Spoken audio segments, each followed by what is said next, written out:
பசி, பஞ்சம், ஊழல், லஞ்சம், கொலை, கொள்ளை, சாதி, இழிவு, தீண்டாமை, அடக்குமுறை, ஒடுக்குமுறை, பெண்ணி அடிமைத்தனம், மது, மத போதை எதுவும் இல்லாத ஒரு தூய தாயகம் தமிழர் தேசம் படைக்கணும்னு ஆசை.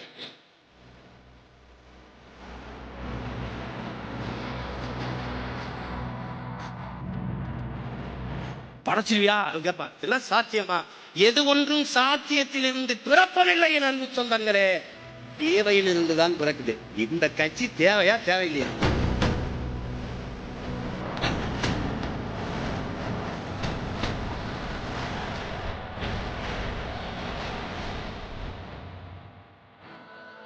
இந்த மண்ணை நாங்கள் வெல்லுவோம். ஒரு நாள் தூய தமிழர் ஆட்சியை இந்த மண்ணிலே நிறுவோம். தமிழ் வாழும், தமிழர் ஆளுவான். இதுல எந்த மாற்றமும்